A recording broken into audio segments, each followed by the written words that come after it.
Hi, I'm Adam Lucy from West Edmonton Coin and Stamp, and I'm here to teach you how to paint a mini.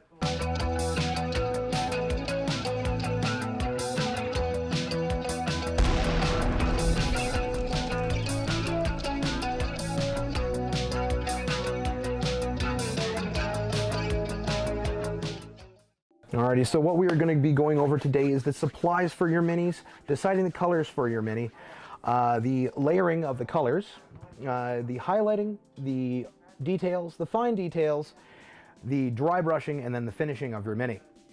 So first things first, we said supplies. Now you will need these for your painting, just because you don't want to be scrounging around trying to find all this stuff in the middle of your paint, because then you're just going to be scrounging around finding stuff in the middle of your painting. So you are going to need your paint cloth here. So this is if you have a little too much paint on your brush.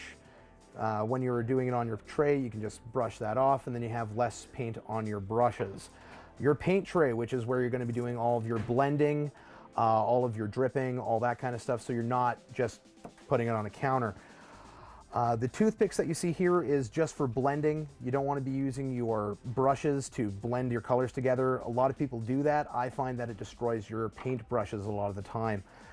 Your cleaning solution, now this is just standard water. As you can see, I use this quite often just because I do like painting my minis. But this is just regular standard tap water.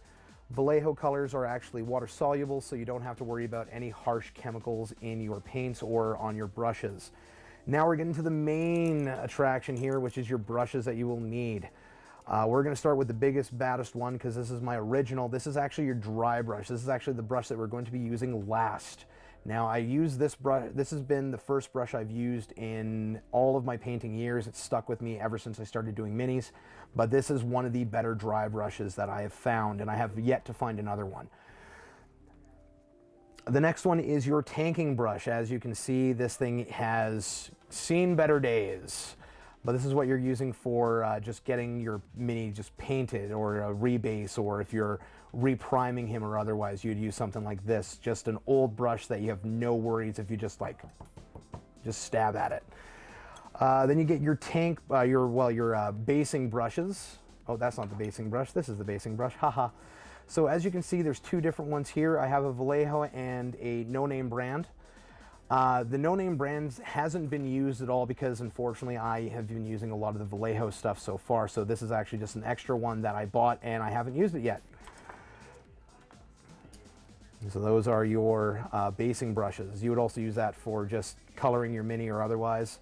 Then you get into your detailing brush. So this is the one that you would want to be doing for, like, if you're doing along a highlight, or if you're doing certain gems or otherwise, or just elongated sword and you want to just have that nice smooth go. So that's your detail brush.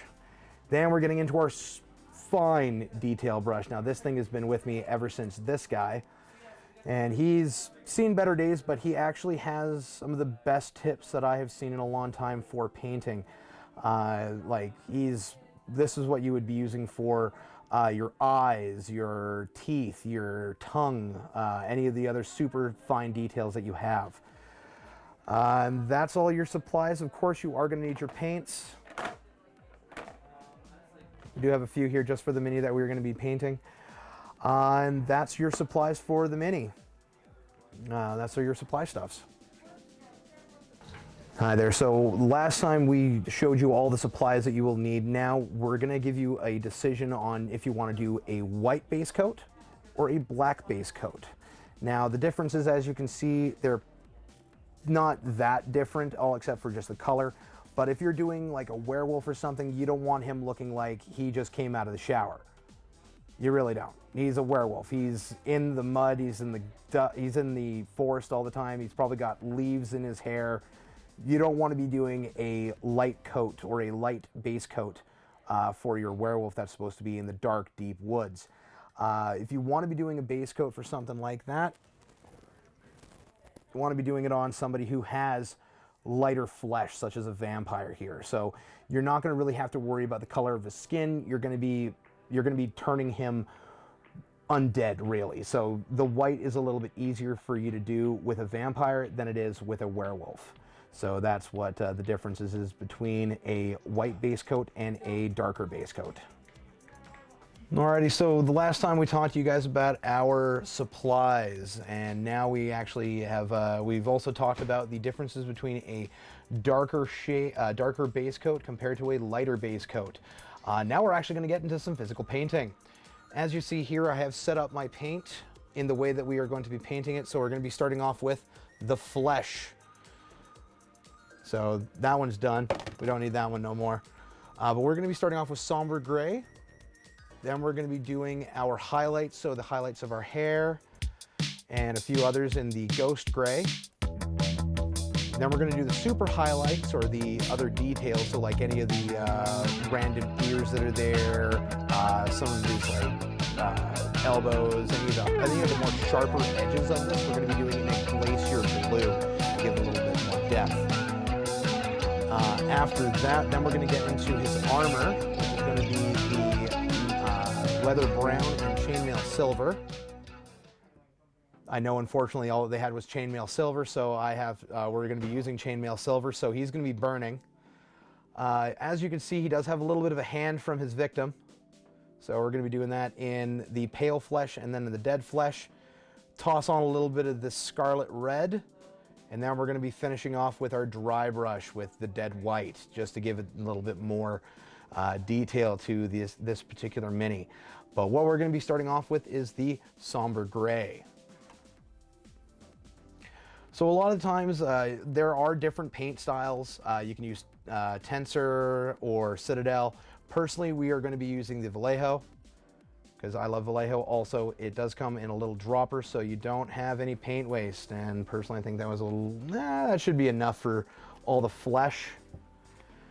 You're going to be using your basing brush, which is it's not the really thick one, it's the next one under. And with Vallejo, you actually don't have to thin down the paint. It's already pre-thinned for you. Now, as you can see, I'm actually rolling the brush just so I can get a decent amount on there.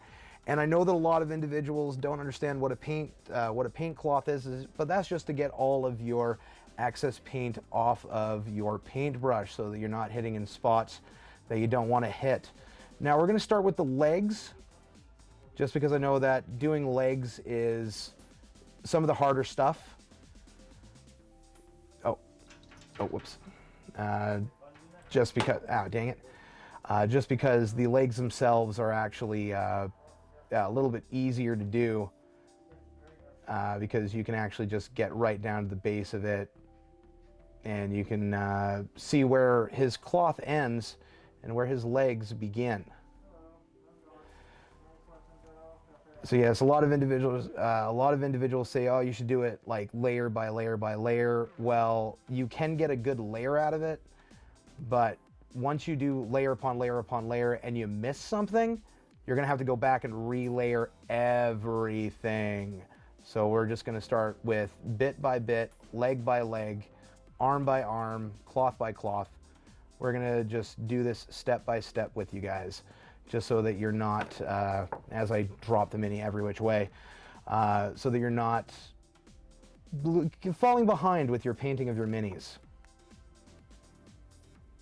So as you can see, we're starting to see our werewolf come alive here already with his legs. You can already start to see some of the detail in his legs. He's got some pretty decent calves. Probably because he runs so often. But we're just getting the flesh in generalized so that we know what we're doing. As you can see some of the cloth that's there. That's where his drapery is, or his loincloth is. Apparently he was morphing and he was in the middle of his Sunday best. In D&D, Sunday best doesn't include chainmail. But yeah, so as you can see, we got the legs there. If you miss some stuff on the underside, not very many people are going to look at the underside unless you're like really attentive. So we're just going to be doing that. As you can see, I've missed a couple spots on his calves. So if I was to have gone to the next stage, I would have missed some things and I would have had to gone back. So don't worry if you hit something of the actual base. We're going to be recovering that in another video. And so you can see some of his chainmail there as well. We're just going to go around the chainmail just so we can get to the flesh. If you do go over some of the other larger areas where the hair is, don't worry about that. We're going to be covering that in another layer of paint anyway. If you do get it on some of the other stuff, like I did get a little bit on his belt, don't worry, that's another layer. As Bob Ross has said, happy mistakes, happy mistakes.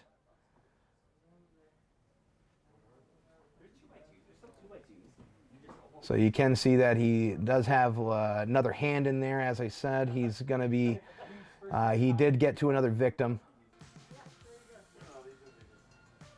I don't know if YouTube will allow me to say that because we're doing D&D. I think we should be okay. Yes, as you can see, the flesh is coming. Now, he does have a glove on this one hand. I don't know why he didn't just take off the glove. I think he was trying to be a little bit of a Michael Jackson impersonator in this D&D realm, and then that guy with the hand was a heckler.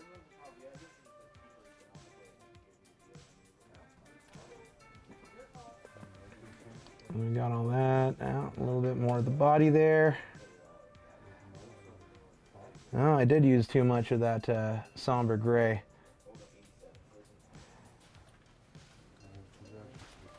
That's okay. That just means that if I did need another spot to do it in, I had extra paint. So you can see a little bit of the detail that I'm getting out of the actual, just throwing the brush at it and not actually like trying to get in there.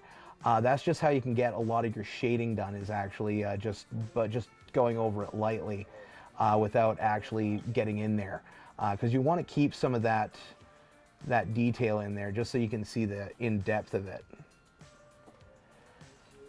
That is all the flesh, so that's all of his fur. So, oh, I missed his fingers. As like, you know, as werewolves do have claws, leather gloves don't work very well against claws. Alrighty, so that's the first part of our werewolf mini. He is got a little bit of flesh on him right now. Also, the paint cloth works very well as a drying tool for your paintbrushes. But yes, that is your first coat to your mini.